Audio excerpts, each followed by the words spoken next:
Hey everybody, this is Dan from Mass Coins and Collectibles. Went to my bank today, the one that I dump all the rolled coins I have, and I had a bunch of, quarters, nickels, dimes, pennies, cashed them all in, and bank manager happened to be at the desk, and he says, "Oh, thanks so much for bringing these in." He says, "We're not able to get any quarters at all. They had ordered some quarters last week, and the truck came in today, and all they could give him was 4 boxes of nickels. They said they got nothing else."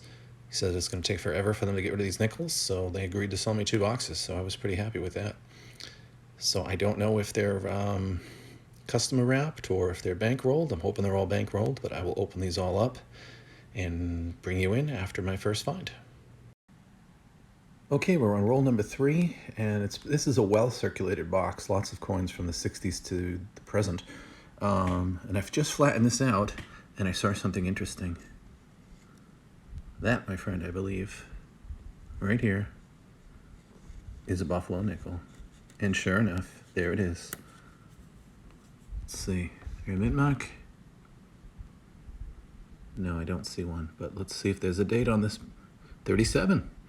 Wow, this has seen many better days, but it's a buffalonickel with a date, 1937. Gotta love it. Alrighty, find number 1. Bring you back in on the next find. Roll number 5, and we have our second find of the box. I already flipped it and saw the date over, but this is how I found it. It's San Francisco Mint, 1948S. All right, I will take that. That is a great find. I rarely find these things. I will take them. All right. And this looks kind of old. That's probably just dirty. Yep, 84. That's it. All right, we'll see what else we can find. Okay, we're on the 8th roll of the box, and finally have our third find. I already saw the date on this, but this is how I found it. Had a D on the back. I was thinking it was probably from the 60s, but it's a 1952 in fairly decent shape. Not too bad. All right, add it to the pile, and we'll see what else we can find. Still the same roll, roll 8, and we have our 4th find of the box. I already saw this. It was tails up when I found it, so 1947.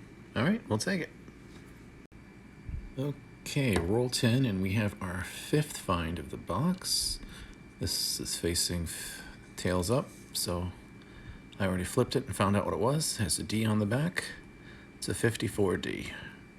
I double checked it just to make sure it wasn't a 54S over D, but that clearly is just a D. So, all right, we will add that. And this one here has a D. I did not look at that, because I wanted to do that live on camera to see what it is. Just a 64. Better looking 64. I mean, it's still pretty faded, but still. I'm going to have to look at that under the scope and see if that's the repunched mint mark, because it looks kind of funny. Let's see. No, I don't think that's a repunched mint mark. It looks a little filled in, but I don't think it's a repunched mint mark. So back to the discard pile it goes. Roll 13, and we have our 6th find of the box. I just opened it and flattened it out, and as you can see, we got a 1940. Let's see if there are any mint marks on it. Nope, pretty slick on the back, but hey, Monticello's gone, but hey, it's a 1940. We will take it. That's the 2nd oldest find of the box after that buffalo. All right, bring you back on the next find. Roll 16. This is the 7th find of the box. This is the ender. I really didn't think much of it when I saw it. Just figured it was probably, something from the 60s or 70s maybe even. So, but I opened it up, flipped it over. This is how I actually found it. Flipped it over. 1942. It's not a silver, but it's World War II. Most of the building is, the columns, the windows, some of the windows and stuff are intact. That's not too bad. We'll take it. All right. Put it on the board. Be back with the next find. Okay, we're on roll 20. I just opened it, and I've got one here that I think might be a silver nickel. I have not found one in like about a month, and I haven't found one since I started this YouTube channel. So let's see what it is together. I need a third hand, as they say.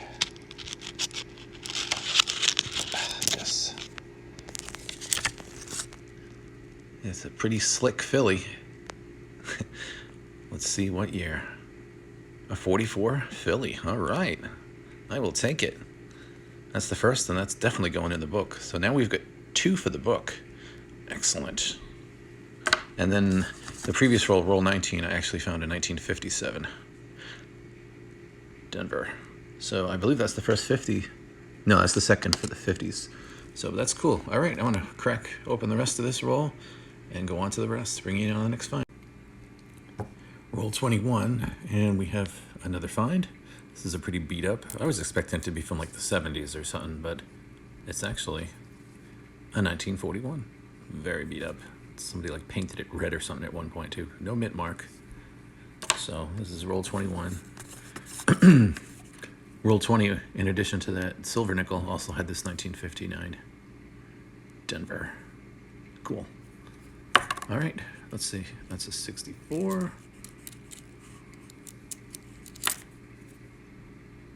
62. All right, doesn't look like anything else in this roll. Bring it back on the next find. Roll 24, and we've got a couple of finds here. I'm only filming this now because I found another one. Got a 57 Denver, the 50s Philip Heil. My first Canadian and first foreign, 1998. Not too bad. And I found this just like that. Look out, it is completely worn on the back, the reverse. And it is a 1939. Gonna put it under the scope. I don't see any doubling with my eyes. You can usually see the doubling on the Monticello and the 5 cents if you've got one, but of course I'm gonna put it under the scope. Let's see what we've had. Yep, no doubling at all, as I thought, just to make sure. No mint mark. Alrighty, let's see what else we can find. Roll 25, don't know if you can see that, but it's a 1970s Ender. Pretty cool. Don't find many San Francisco mints Enders. Alright, we'll see what we find. Roll number 26, and we've got another find. I already know what the date is because I had to flip this over. We'll show it to you now. Another 1939. Unfortunately, it's the second of the box. Unfortunately, no mint mark. Clearly no mint mark. Again, this one's heavily worn. And I don't see any doubling on the Monticello or the 5 cents, but of course I'm going to scope it to see if there is. Be right back. Nope, there is no doubling at all. And just to double check, no mint mark. Okay, let's see what else we find. Here's roll 28. This looks like it could be something. We'll see. That's probably not that old, but that could be something. I'm gonna open it. All right, we'll see what we have. Okay, roll 28. So here's that Ender. Look what's behind it, a 1948. Awesome. So this one is a 64D. All right, I'll check that for the repunched mint mark. Don't see the B as an R, so we'll check the repunched. And this 48 is a Philadelphia. All right. And the other end, I pulled that off already. And that was just an 94. And then there was this black coin in the middle. That was just a 96. Oh, well. We'll see what else we roll 34, and we finally have something from the 40s. I already flipped this over, so I know what it is. It's a 1941. All right, we got another one of those. Cool. And in the last several rolls, I actually found a bunch from the 50s. 52. Come on. Philly. Oh, wait a minute, that's a Denver. Sorry. A 58. Denver. 53. Denver. And a 56. I think that's a Philly, if I remember. Yep. And then this Canadian, second foreign of the box. And this is one of the commemoratives, 1867 to 1992. It's the 125th anniversary of Canada's independence from the UK. So they're actually one of the original Commonwealth countries. So kind of neat. I don't really find many of these, so this is kind of nice to have. All right, let's see what else we can find.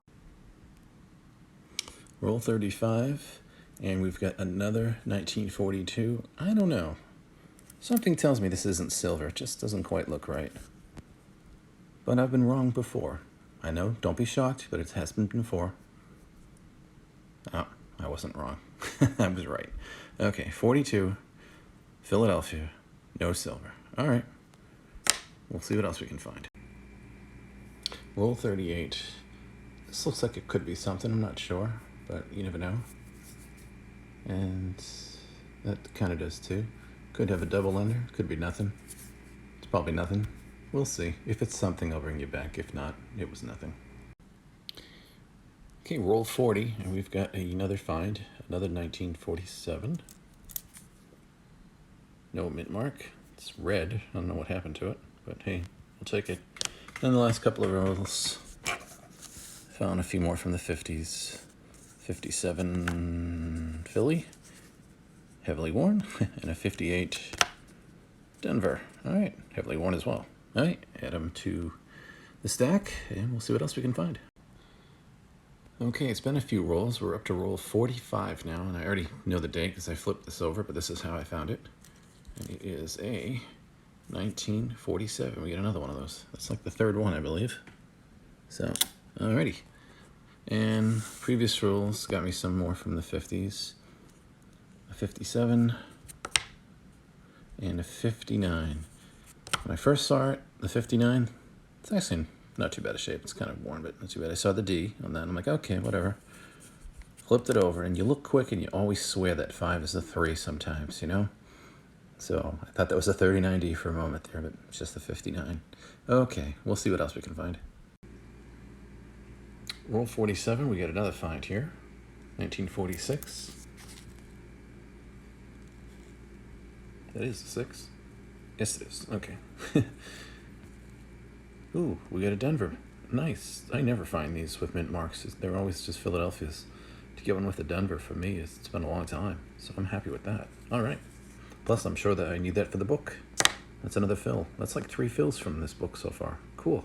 All right, let's see what else we find. Okay, we finished the hunt and didn't find any more nickels, but we got some nice finds today. The best was this 1937 Buffalo nickel, of course, and the silver 1944 Philadelphia. But can't often say this, but we actually had 3 nickels from the 30s, the Buffalo and the 2 1939s. We had 12 from the 1940s, including that silver there, and the low mintage 1948S, like 11 million, so a little over 11 million, so that was really good. We had 13 from the 1950s, 2 Canadians, including that commemorative one, and that's about it. So all in all, I think we did pretty well out of that box, getting a Buffalo and a silver and a low mint. So, all right, I'm going to see, I know we definitely have some finds for the book. I'm going to go put them in. We'll bring you back, and we'll see how far along we are. All right. Okay, gone through the book, and we've done some additions. We added the 1939, the 1942, the 1944, silver, of course, the 1948D. So a lot of gunk on it, so I'm hoping to find another one of those soon. The 1952D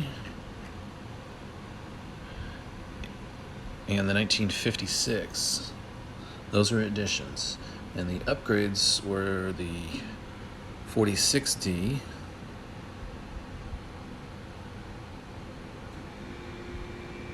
right there.